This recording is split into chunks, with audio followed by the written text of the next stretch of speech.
There we go, Dominic. Welcome everyone to the late night show. You know what? This is going to be a little fun tonight. This is really cool. I'm excited to learn a lot about this amazing company.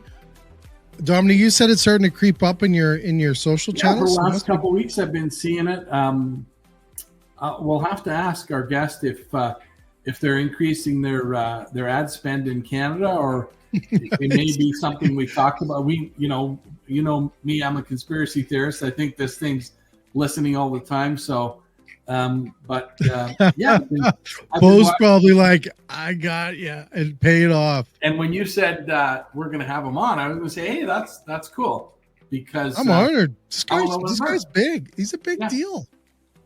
It's a big deal. I don't know. We should get like royalty stuff soon when we have like guests like this on. Well, no, then we wouldn't be authentic for a non-podcast live stream. Oh yeah, I forgot. Yeah. To everyone else that is watching tonight, I was listening to a show the other day, and I scream into the mic too much. So you got to tell me when I scream in too much. Okay, I'm all over that, Jay. Yeah, thank you. Also, I got to stop drinking coffee. I realized as well, because I go crazy. Have you ever listened to yourself on these shows? Yeah, I sound awesome. I think I sound great.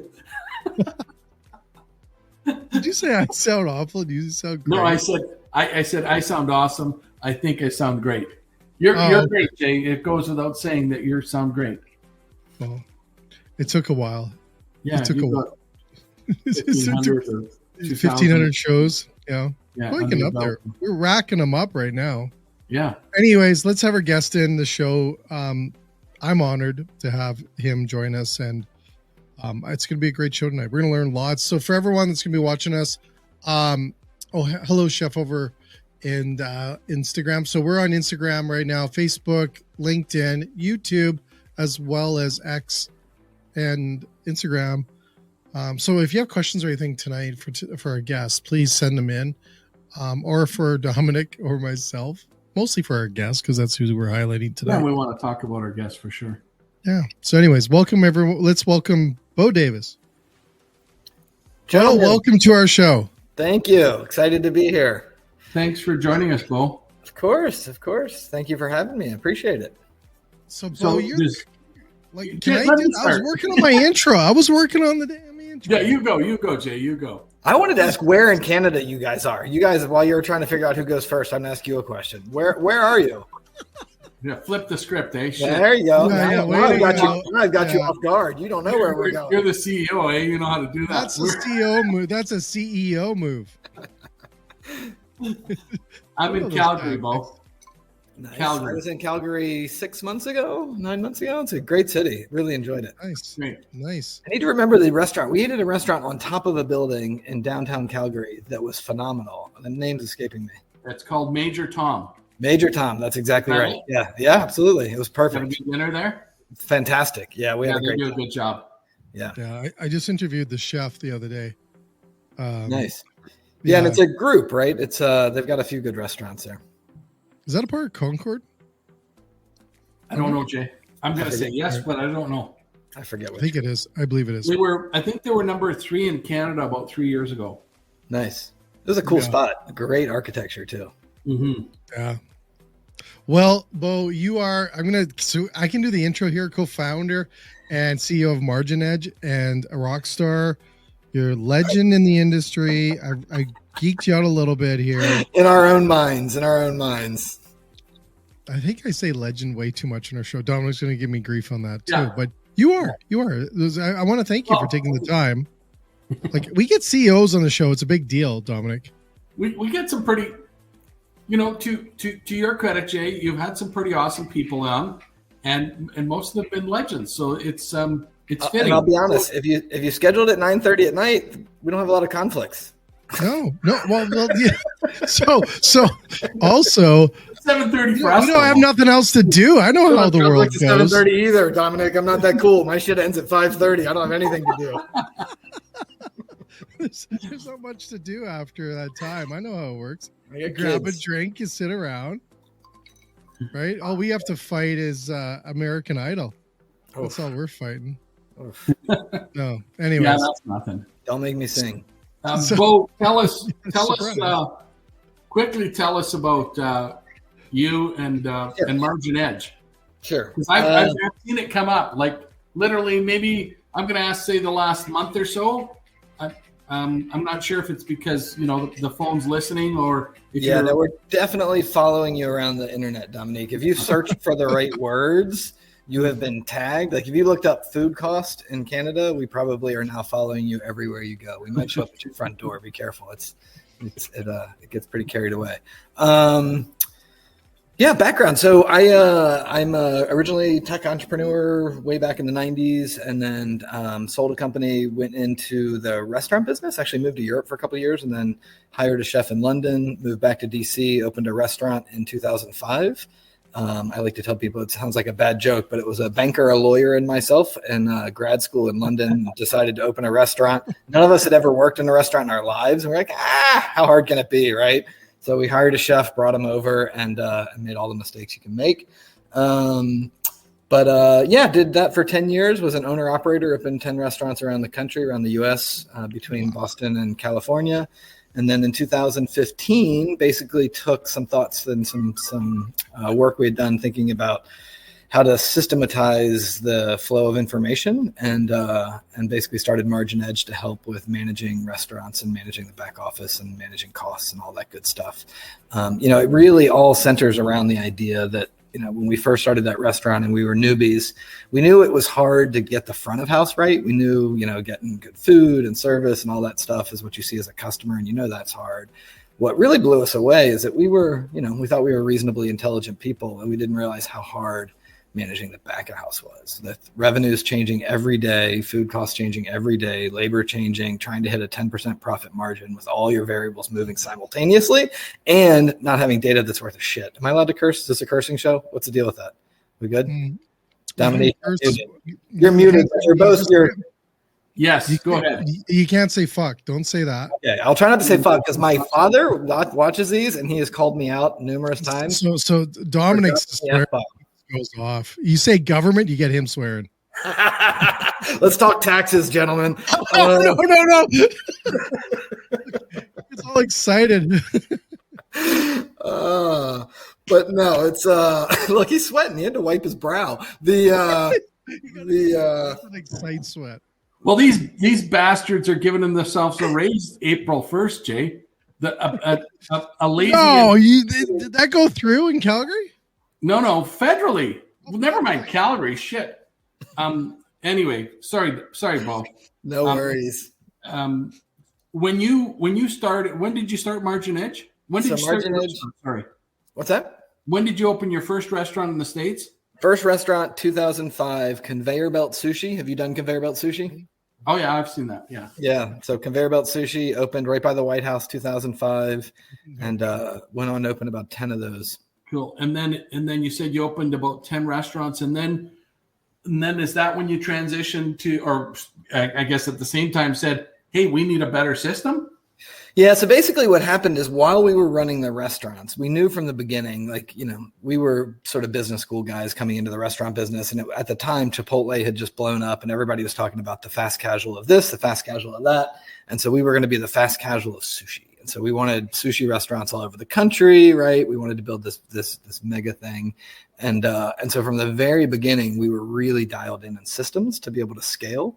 And so within, a year, within a short period of time, we started building some stuff just to track costs more real time. We set up a little office in India, and we had some help there that was doing some back office stuff so we could have work done overnight and get reports in real time, all that good stuff. And we were way farther ahead than a restaurant of our size should have been. It's just because it was sort of our backgrounds. And I was like I said, I was a software developer before I'd written code. So I wrote some stuff for Wasabi. And so basically, over 10 years, we got pretty dialed in on how we were tracking our costs. And then in 2013, we were at that point, we were like 8 restaurants in 5 states. And I brought on a partner, a gentleman from the Bonefish Group. I don't know if you know them. It's part of the Outback family. He was one of the early people with them. And he came on with me to help with Wasabi.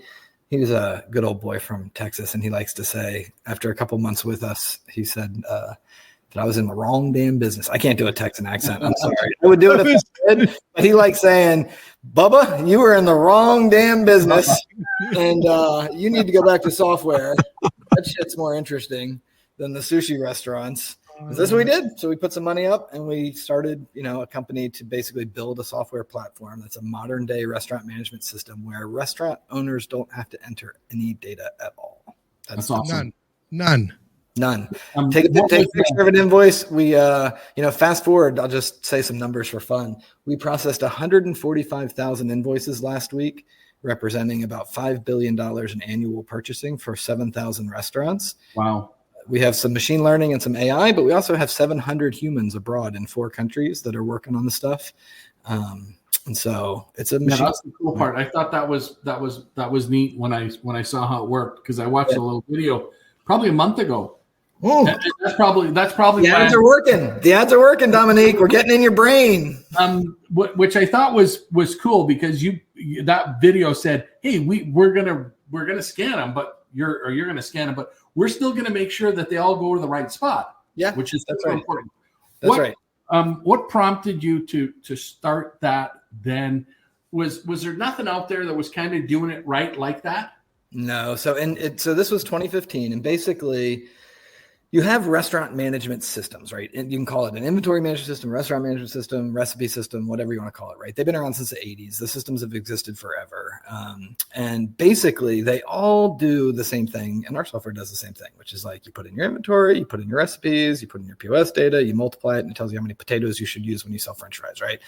Fine. So none of that is rocket science, but what is really, really hard about it is that the amount of stuff that a restaurant buys on any given week is dozens of invoices, hundreds of SKUs, right? You're constantly having to enter that information. And in order for the data to be right, you're manually putting in row after row after row after row of data. And small businesses just didn't do it. And big businesses didn't do it very well, because if you know anything about purchasing, which you gentlemen do, right?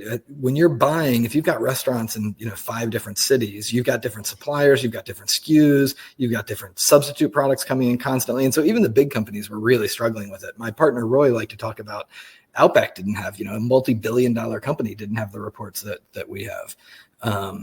So basically there were systems that did inventory management, but they required all of that work. And our insight, what we did that's different, and to this day, we are the only ones that do it fully, is just take the operator out of it. Like, they shouldn't have to do it. So basically what we do, and a couple other companies do, is you can take a picture of an invoice and we extract the line item data from that invoice, right? There's a small number of companies that do that, 3 or 4. What we do that's a step beyond is we actually take that extracted data, and then we have another group of people that are all stateside that are organizing the data into the right taxonomy. So if you've got a salad and your salad has tomatoes and you get a different substitute tomato because it's a 4x5 instead of a 4x4, it's from a different farm, it's whatever, it's a different SKU, we will map that in, map the pack size, and make sure that your recipes stay consistent, right? And so we do that on average right now. We're getting about 6,000 SKUs for the first time ever in our system every day. Every day? Every day. And we're mapping that into our architecture. And of course, we've got millions because we've been at it for 8 years. And so all that data becomes actionable and understandable and easy to use for an operator. And literally, they just take pictures of invoices, right? And here's the cool part. Is it $30 a month? $300. Nice try. I don't do 90%. No 90% discounts, Dominique. Yeah, I was going to say, literally. But here's I meant to say 300. I didn't mean to say 30. But at $300 a month, you cannot have a person do all of that for you. Not even close. So that's my favorite part. You hit on my favorite part of the sales pitch. Is like, so how much does it cost you to put all of your sales data and all of your purchasing data into your accounting system? Like, how many hours is it, right? And people will answer 10, 15 hours a week, whatever, something like that. Like, you can't get 40 to 60 hours a month for $300. No one can, right? So it pays for itself in data entry, because I didn't mention this, but we tie into the point of sale system, right? So we're integrated into 50 different point of sale systems. So we're pulling the POS data every day. We're pulling in all that purchasing data, and we're exporting it all to your accounting system. So we're integrated into 15 different accounting systems, everything from QuickBooks and including the Canadian version of QuickBooks to the big systems, right? The big ERP systems, NetSuite and Intact and those guys. So it's automating getting all that data into your accounting system while giving you sort of real-time views of what's happening down to the plate cost, inventory price changes, right? All of it. Wild. And the reality, I think, of all that is today, 8 years ago, you needed it, but today more than ever, you need that real-time data. Yeah. Yeah. I mean, COVID accelerated us quite a bit, as it did with a lot of technology companies for restaurants, right? Before COVID, people were like, wow, that's cool. And a lot of them didn't frankly believe it worked. And we were growing, but not as fast as we were post COVID. After COVID, it was like, yeah, no, it's time to dial things in, right? We gotta start. And then we had, right, the labor costs shot up, and then the food costs shot up. And so margins got ever harder to manage. So it's filling a real need for sure. The other thing I really like, sorry, Jay, then I'll let you talk. No. I'm still trying to figure out $300. Yeah. The other thing I really liked that you highlight on your site is there's no hidden fees. There's no tiers. You gotta pay extra for this and pay extra for that. And no bolt-ons. One of my things, you get all the best things. Yeah, one of my things from being a restaurateur for 10 years, two things that I brought into MarginEdge that I'm proud of is one of them is I couldn't stand having technology companies call me and talk to me like I was stupid because they were in a technology company and I was a restaurateur. So clearly I didn't know anything. It drove me fucking insane. And so every one of our sales reps, every single one of them, we have 60 sales reps. Every one of them has been an operator. They've all been a manager. They've all been an executive chef, a director of ops, something. They have run restaurants. So when they call and talk to other restaurants, it's the same language. They understand each other, right? So that was one thing. And then the other thing, was flat pricing. It's so annoying. The freaking POS company that wants to charge you by the 15-minute increments when their software doesn't work, and you call them and you're like, you're kidding me, really? Your software doesn't work and you're charging me to get an answer? It's too much. So yeah, we have no support costs, no per invoice fee. It's all bundled in. What's Christine say there, Jay? She has a question for you. You may have mentioned this already, but is a sit-down restaurant a client for your service or more retail? I would think this could be universal. Anybody. Yeah, but more the former, actually. We don't do much with retail at all, actually. I mean, the real magic of MarginEdge is the recipe and inventory and all of that stuff, being able to take the ingredients, put them together, count your marinara or your whatever, your crab cakes, whatever it is, any prepped items, right? Being able to count those and knowing all of your costs in real time so they flow through. Also tying into the point of sale so you have that daily data. So it's all about restaurants. We have 7,000 restaurants. About half of them are fast casual and about half of them are full service. The full service range from fine dining. We've got 3 Michelin star restaurants in Manhattan, and we've got a lot of pizza joints, a lot of, $500K to $1 million pizza joints. Our average client is only 2 restaurants. So it's a lot of sort of 1 to 5 unit groups. We do have some bigger ones, a couple publicly traded ones, but most of them are, 1 to 5. That's huge. Yeah. That's huge. Dominic, I've got a lot of questions for Bo. I don't know. I've been writing them down. I'm still stuck on the $300 because I know how much that cost. To be fair, that is $300 USD, so it is more expensive in Canada. So it's about $500 Canada. No, it's so I do have to say this because I've been kind of reflecting a lot. We've been having a lot of reflecting moments of me running restaurants back in the day, and you PTSD. Typically, trust me, there's a lot of PTSD. Trust me. But the other thing is that the people doing the books typically have no education or less education in that space of doing accounting or anything on your books. They may be someone there that just got the role or just moved up to manager. Now they have to take the books or take all the invoices and put them into a system. And it's not their fault. No one has been trained on that a lot. And the margin for error has got to be high. Bo, you must take out all that error.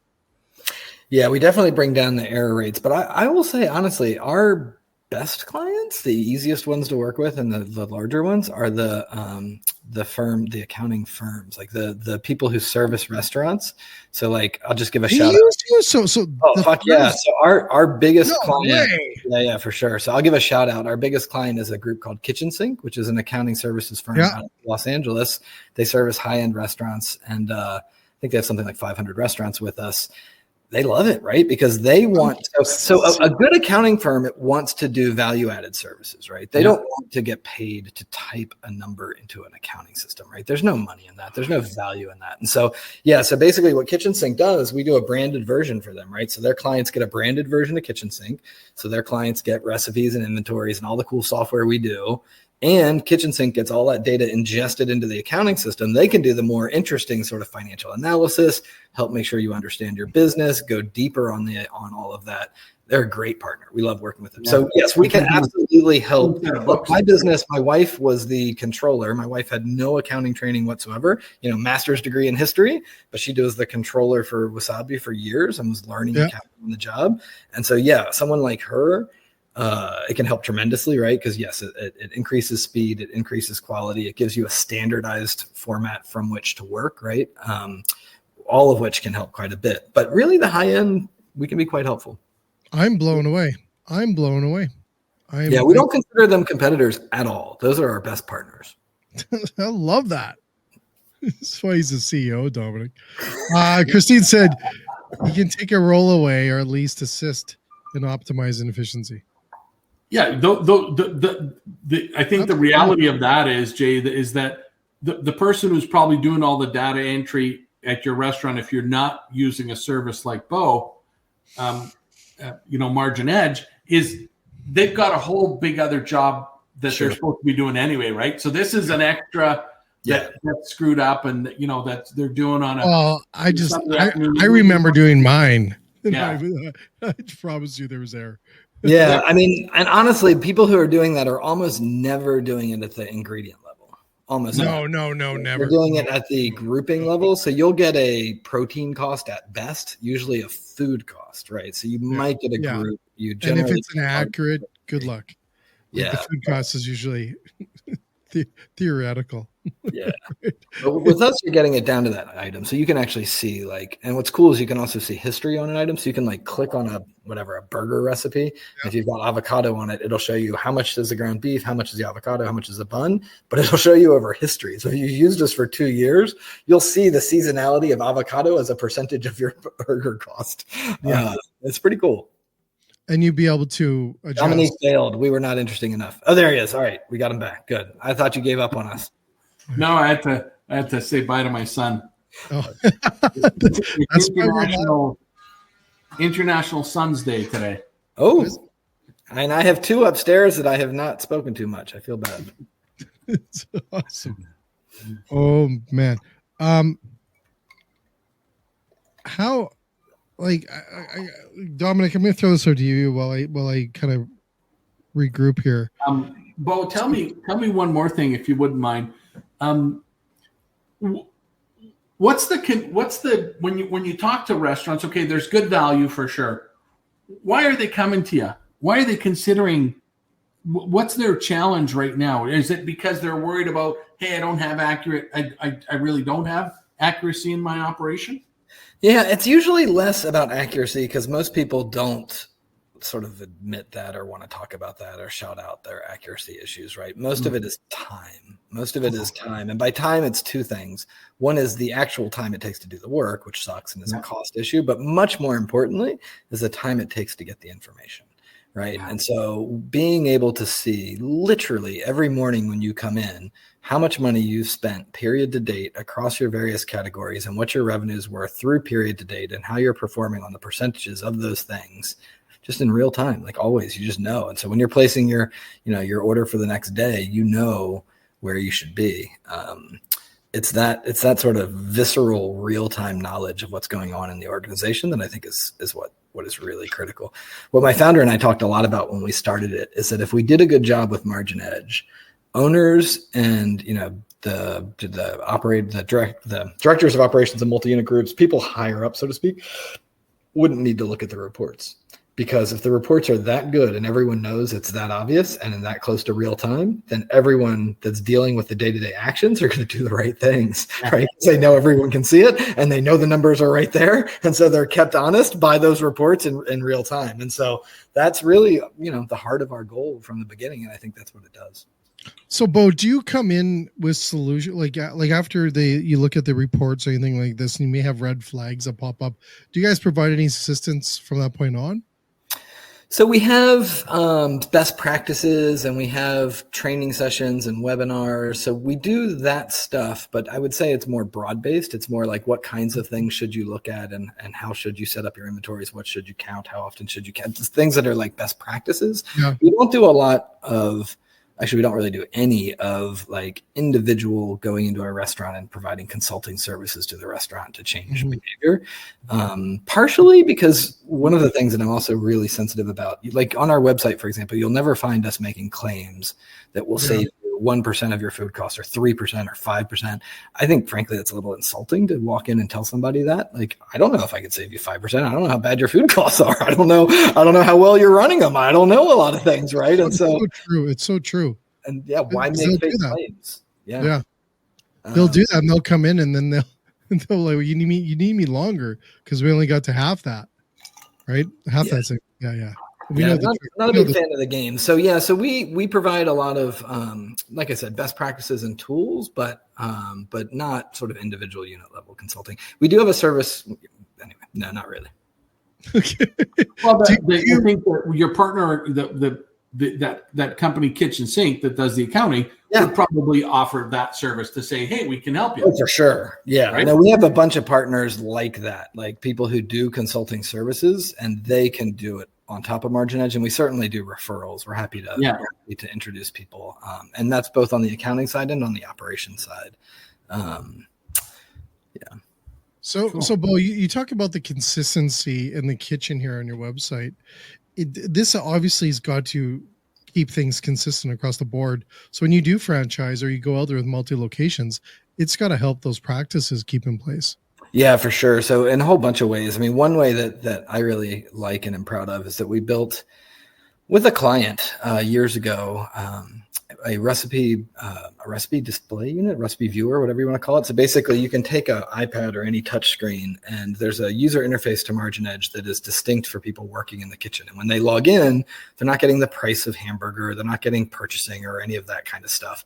They're literally just getting a display of a recipe book, right? And they can click around through the various recipes, they can drill down in recipes, they can do scales on recipes, they can all sorts of cool things to basically replicate what a recipe book is. And what's really neat about that in a multi-unit world is that when you've got an executive chef or somebody centrally who's like designing a new recipe, coming up with a new item, they literally can do it in MarginEdge from HQ, hit a button, and boom, it's in all the recipe books. You can embed training videos, you can embed pictures, you can embed all the stuff that you would need basically for the kitchen to be able to do. That's awesome. That's awesome. Yeah, it's pretty cool, and it's super sophisticated. So even if you're like the people we designed it with as a high volume full service place that has about 10 restaurants, and he wanted to leave flexibility for sous chefs. So we have a sous chef role where they can actually take a recipe, copy it, modify it, and do local things. And then they can't touch anybody else's in the system. And the executive chef can look at it and then promote it and then share it back out across. It's pretty neat. It's basically a file sharing, but for recipe management. Nice. Yeah, that's awesome. Yeah, and we have a training company. I'm a baker by trade, but we have a training company, and that's what's missing in a lot of kitchens is, they'll send out, here's the new format, here's some pictures, maybe here's a video, but it's on a computer, it's buried somewhere. Yeah, and having it on the fly like that is cool. One of my so we built that with a group called Clyde's here in DC, and they have a restaurant called Old Ebbet, which they publish their numbers. So I'm not saying anything private, but they do north of 40 million in sales. It's one of the top 5 restaurants in the U.S. Wow. And in their kitchen, at every station, there's an iPad mounted, and that's the prep book for everyone in the kitchen. I just think that's awesome for a $40 million kitchen, right? Wow, that's pretty cool. Yeah, Rita. Thanks for watching, Rita. We got you got fans, by the way, Bo. It's good to. She says it's good to you just stay focused on what you're best at. You just get dark there. I know my automatic lights just went off in my kitchen. Yeah, that's a CEO thing. That's the Wi-Fi is not working in my home office, so I'm stuck in the kitchen. Sorry. I know. Hey, that's the best place. We do a lot of shows out of the kitchen. Anyways, thank you, Rita. Rita wants to she says, love you guys.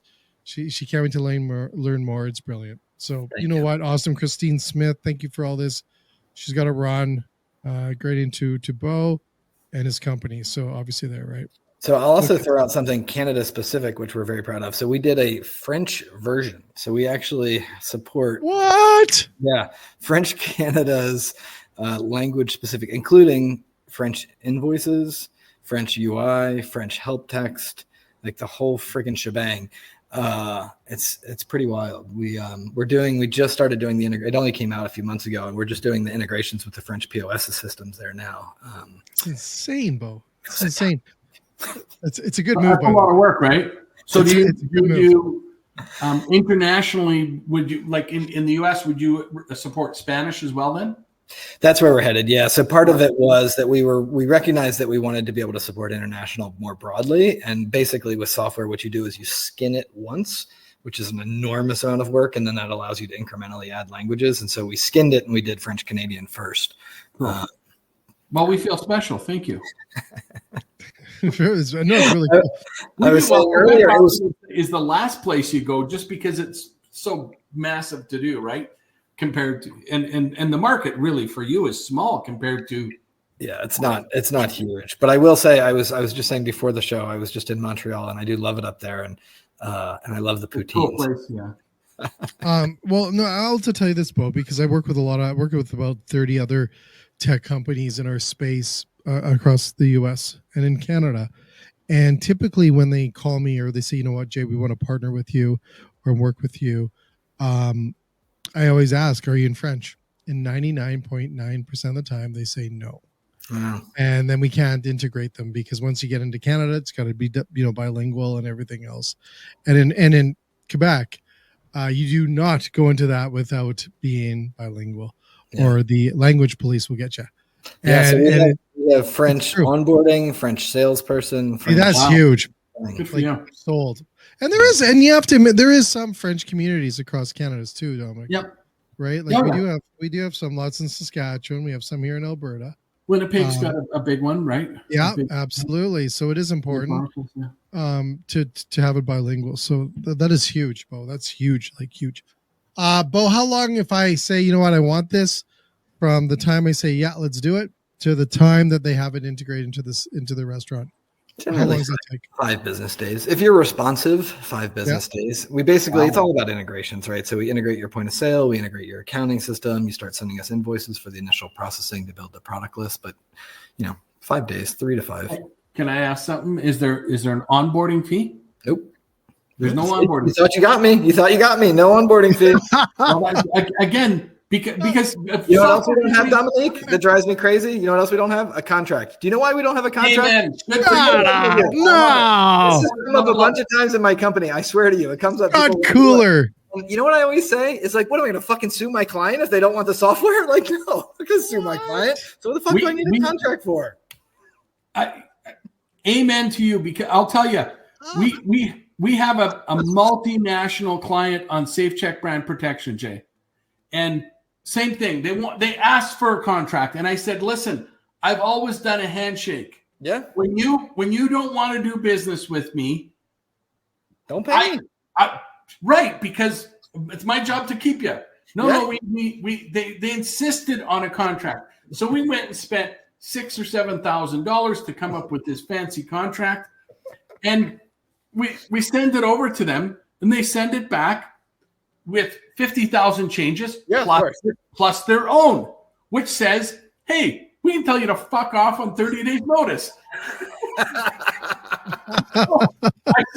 I said to her name was Nikki. I said, Nikki, I told you I was okay with the handshake. She says, yeah, but legal insists on it. I says, I would have just signed yours if you're going to tell me. I says, the only thing I wanted is don't take 6 months to pay me or 3 months to pay me, because when I go to your place, you want cash. I'm good for you. That's awesome. That is huge. It's such an easy way to do business, right? Yeah, and you hit the nail on the head. Like, it's our job to make you not want to leave. Right? Yeah. And if I can't make you not want to leave, then don't pay me. It's on me. Yeah. Good for you. Yeah. Well, I remember. Risk, right? What's that? It was Nick. Yeah. It was Nick. It was Nick that was. I remember Nick always telling me it was this Greek restaurant I sold into, and Nick's like, if they want to do business, I don't have to sign no contract. And to be honest, it shows the value of how much you trust your company and what you have. Right. Yeah. It's like what we do with our shows live. We trust what we say. There you go. Right. We don't have to edit it. We don't have nothing to hide. Do we, Dominic? We have nothing. Nothing. Zero. No. And we'll do that. That's the late show. Sorry. No, it's not. So Rita agrees as well. Yeah. Right? Easy. Our word is more important than any paper. That's right. Yeah. I love it. Yeah. There's integrity so much in the world, right? So, there's no integration costs, because sometimes software companies are notorious for that. Hey, there's this low fee, but there's a $10,000. We have auditing software. There was a $10,000 onboarding, and it was done in 2 days. I was like, it's like, justify it. It's the same as you don't charge for storage of my data, right? Right. Okay, good. Yeah, we don't charge. Yeah, I mean, yeah. It's literally unlimited invoices. So it's everything you're doing. You just send them in. You don't have to think about it. When we started, we were going to charge per invoice because that sort of makes sense, right? It costs us to process an invoice, but we were talking around the table, and the reality is if you put any amount of fee on it, people will think about whether they should send it to you or not. And if they don't send you all their invoices, then the reports are wrong. If the reports are wrong, I'm useless. And so why do I want a financial model that encourages you to make my data useless, right? Like, that doesn't make any sense. I want to encourage you to send everything. And did you start at that pricing 8 years ago? Was that your pricing? We've raised our price one time in 8 years, and we raised it 10%. But when we raised it 10%, we also offered, if you pay for a year up front, you get a 10% discount. Cool. I'm good. I'm good. Bo, unbelievable. Thank you. So $3,600 a year. And trust me. Yeah. Minus 10%. Yeah. Bo, this is my 34th year in the industries on Friday. 34 years. Nice. I have not. You don't look that old. Did you start when you were 8? How old were you? We won't tell you the button on the bottom that makes you look 20 years younger. It's AI. It's the hat hiding the gray. Is that what it is? Do not share that button, Jay. No. I started when I was young. But I wasn't 8. But I have seen, and I am not joking, I have seen thousands of programs over my career. I've dedicated most of that 34 years in helping restaurants. And now we, in the last 4 years, telling everyone's story about the industry and our shows. Hats off. Probably the best program I've seen. Thank you. That's awesome. That's a very strong statement. Yeah. I'm not kidding you. I'm not shitting you. I wish I could lie because I suck at it. Dominic knows. I'm too honest, but I'll tell you, I have in 34 years, I've not seen something like this. Usually it's like you said before, they all kind of do the same thing. And then you start going, okay, at the end of it, where's the additional fees? I always found that's why it was always the bolt-ons, right? Or you get it free for this much time. Some of this stuff can get. You're like, oh, and that was the other point. Is some of them is like a same cost of a small car. Yeah, right. Like it's getting ridiculous. And then what was happening is they were so expensive, a lot of restaurants wouldn't even use them. Yeah, only the big sort of the big 1,000 unit groups would. Yeah, the big franchises or the multi units and things like this that were big, they would force you to use them. And I've done that as well. But you would get in there and you'd drop a small fortune on these things, and then you'd come in and say, and they'd be like, "Do you got an Excel form we can use?" Because we can't use this big thing, because it would not only, and maybe it's different nowadays, but it would come in with a big price tag, but it came in with like a big instruction manual. Sure. Yeah.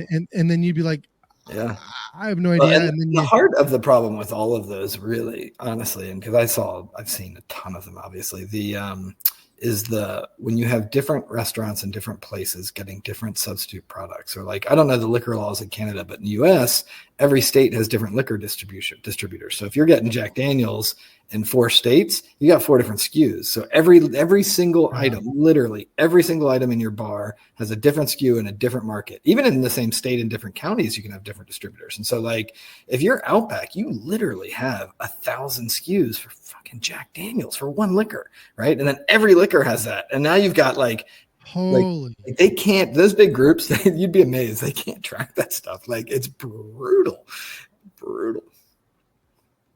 Well, I'm gonna And guess training you say- free. Back to when Jay said about the big manual in your system, there's no cost for training.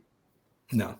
So you onboard for free, you train for free, and we have unlimited support for free. So it's in our interest to make you comfortable and make it easy to use, or you're going to send us tickets and we're going to have to answer them, right? So yeah, we do webinars a lot. Like we do, I think 7 a week or 8 a week or something that are, how to build a recipe, how to build an inventory sheet, that kind of stuff. And we do, I mean, more for the bigger groups, we have what we call enterprise account management, where they get more hand holding because they've got 20, 30 units and some more complicated problems. But yeah. Wow. Cool. I'm blown away. Well, cool. Bo, I just want to thank you, first of all, for Thank an you. incredible program for our industry. Incredible program. I'm not just saying that. There's no hidden check. There's no hidden anything. This is honest. I've been in this industry forever. Hats off. I'm still stuck on the $300 because I know how much it cost me back in the day. And there was always an error. Trust me, there's always an error. And then back in the day, there was always 2 books too. Yeah, there's less of that now that everything's on card. There is. Everything's tracking, right? Yeah, there was always 2 books. Anyways, I'll probably get in trouble for that. But I just want to thank you both for taking the time. Thank you for having me. It was a lot of fun, guys. I appreciate the time. Thanks for joining us, Bo. And if you're ever up in Calgary again, I'm coming back. Oh, please. I will be there. Yes. We'll make a trip. Are you coming to the Canadian Restaurant Show, Restaurants Canada Show? Will MarginEdge be there? MarginEdge will be there. I don't think I'm going to make it. When is it? April 6, 7, and 8, or 8, 9, and 10, something like that. 8, 9, yeah, and MarginEdge will definitely be there. I'm not sure if I'll make it. Cool. Awesome. Well, Right. Thank you, gentlemen. have a great evening. All right. Dominic, once this stays, we wrap up. Yeah, I'll stay on for sure. Awesome. That's incredible. Honestly. Yeah, so cool, eh? Best program I've seen. $3,600 a year. Shit. You can't. I don't think. Bo, we're talking about you. There you are. That button apparently brings you back in. We're still live, Jay. I know. But I thought we could wrap up with a little wrap up or talk. Yeah, for sure. Yeah. Ask Bo stay on. Yeah. He stay on to talk to us after. We still want to talk to you. Yeah, we still want to talk to you. We'll do the government talk now. Yeah. Anyways, it is an awesome program. I'm not just saying that because Bo was on the show, but no, I'm for sure. Serious. People know when I don't like stuff or I do like stuff. Typically, we have people on the show because we've screened them. But by the way, it's not a podcast. Thanks, Rita. Sometimes we forget to tell people this is not a podcast. But that is crazy. I remember doing you can't no input shit. You couldn't get a person once a month for that much a year, like to do all that. Nowadays. No, not nowadays.